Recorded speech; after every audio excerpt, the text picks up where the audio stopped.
Hi angels and free spirit, welcome to Lord Charms Tarot, and today's reading is another collective energy. Ayan, so yung title po natin ngayon is ano ba yung totoong nasa isip nila as in kahit sino. Pwedeng yung ex-partner mo, pwedeng yung partner mo, pwedeng yung friend mo, pwedeng yung family mo, kung ano man yung nasa isip mo. Ayan, ito is para sa mga single, married, o third party. Ayan, kasi in general siya, general reading, wala tayong specific na gender, pwedeng masculine, pwedeng feminine, pwedeng transgender, ayan, transgender, hindi trans.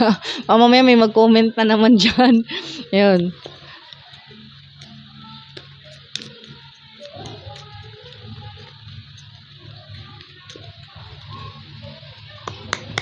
So, ano ba talaga yung nasa isip nila? Ayan, ano ba yung nasa isip ng mga, kung sino mang tao yung nasa isip mo ngayon, kung ano yung iniisip nila at yung feel nila sa'yo.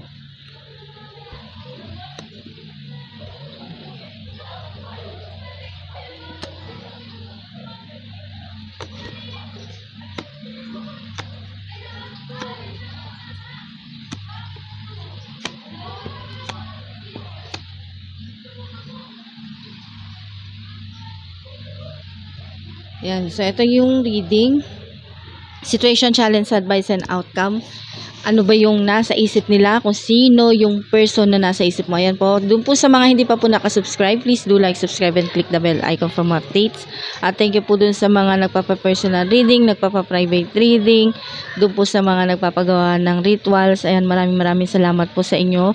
Doon po sa gusto pa pong malaman o yung curious, ayan, doon sa mga about doon sa info, nasa description box po yung link kung saan nyo po ako pwedeng kontakin.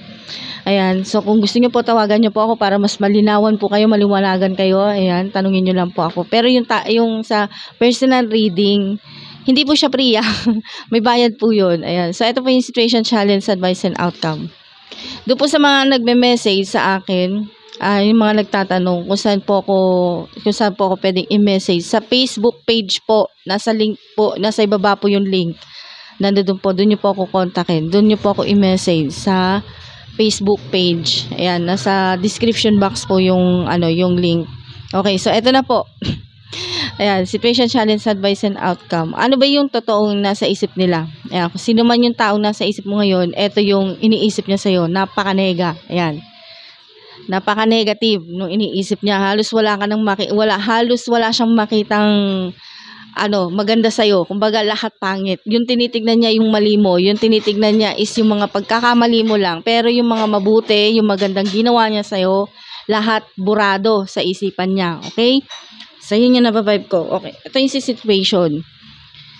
Gusto niya lang paniwalaan kung ano yung gusto niya paniwalaan. Kasi ibig ko sabihin, kahit ano explanation mo dito is close-minded tong tao na to. Hindi mo kayang kontrolin yung utak niya ngayon. Kasi, pangit lahat yung nakikita niya sa'yo. Yun yung nabavibe ko dito. Kumbaga, lahat ng nagawa mong mabuti sa kanya, lahat yun natakpan.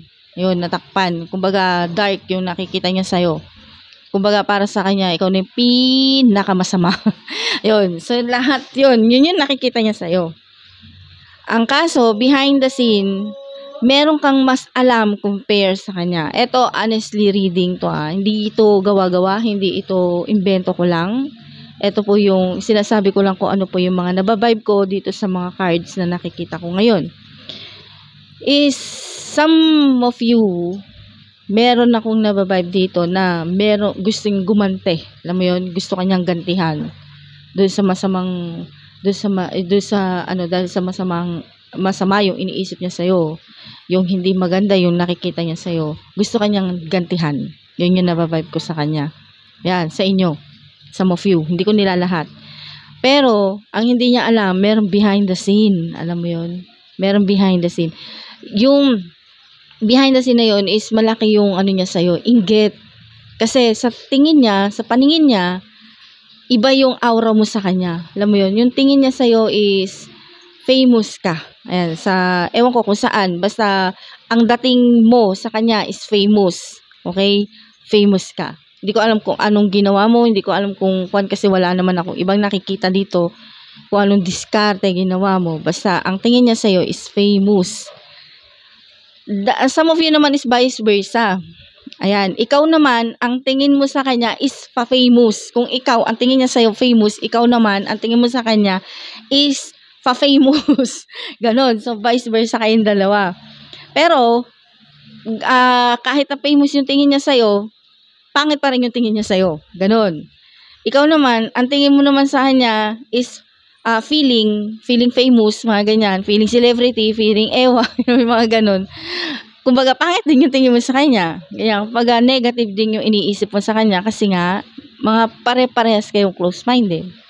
Kahit na marami ka na naibigay sa kanya, kumbaga, nakapag-invest ka na sa kanya ng mga, kung ano no, basta material, something material, travel, food, nililibre mo siya, tinitreat mo siya kahit saan. Yun yung challenges doon. Kaso hindi niya lahat yun nakikita. Hindi burado yun sa isip niya ngayon. Kumbaga hindi yun yung nakikita niya sa ngayon. Sa advice na nababibe ko dito, kung ikaw, kumbaga ikaw may mga plano ka sa buhay, may kanya-kanya kayong hinaharap ngayon. Ikaw, hinaharap mo yung personal life mo na may kasamang twist. Twist, ibig ko sabihin, kumbaga gumagamit ka ng mga ng mga katulad yan, nanonood ka ng mga tarot reader, mga tarot reading, ganyan. Tapos, may kilala kang nagre-ritual, mga ganyan. Kumbaga, malayo sa landas niya, yung landas mo. Gets mo ibig ko sabihin? Kumbaga, mas open-minded ka compare sa kanya. Mas marami kang alam compare sa kanya. Ganon. Kumbaga siya, limited lang yung alam niya. Unlike sa'yo na marami kang alam. Ganon. So, yun yung nababibe ko dito. Kumbaga, magkaiba kayo, may kanya-kanya kayong destinasyon. Pero, sa nakikita ko sa'yo, may success na mararating. Kumbaga, may, sa nababibe ko, sa future mo, merong successful sa career mo, financially, emotionally, spirituality, physically, merong success. Gets mo ibig sabihin? Siya, walang pinagbago yung buhay niya. Ganun pa rin siya. Kung ano siya ngayon, ganun pa rin siya sa hinaharap niya. Gets me ibig sabihin? Magkaiba kayo ng destinasyon. Hindi kayo same page. Hindi kayo patas. Hindi kayo parehas. Hindi kayo parehas ng mararating sa buhay. Yun yung nababibe ko dito. Kumbaga malayong yung pinagkaiba ng buhay niyong dalawa. Although sabihin na natin na meron din magandang sa kanya, pero limited. Gets me ibig ko sabihin yung limited. Unlike sa kanya is unlike sa'yo is unlimited. Gets mo yung ibig ko sabihin? Yan. So may unli sa'yo, sa kanya limited lang. Kumbaga sa limited edition, ganun lang siya. Ganun. Hindi siya kasing lawak ng isip mo, hindi siya kasing lawak ng utak mo, hindi siya kasing lawak ng pangunawa mo. Magkaiba kayo. Yun yung nababibe ko dito. Sa nababibe ko, hindi patas, alam mo yun, merong hindi fair sa inyong dalawa. Hindi ko alam kung ikaw ba o siya, pero sa nakikita ko naman, ikaw, deserve mo kung anong blessing yung ma-achieve mo, anong blessing yung ma-accept mo, kung ano yung dumating sa'yo. It's a blessing. Blessing lahat yun sa'yo. Pero sa kanya, meron akong bad karma na nababibe sa kanya. Yun yung nakikita ko dito. Ayan. So, alam kong bitin yung reading natin kasi ayaw ko pong gaano pahabain yung reading natin sa ngayon.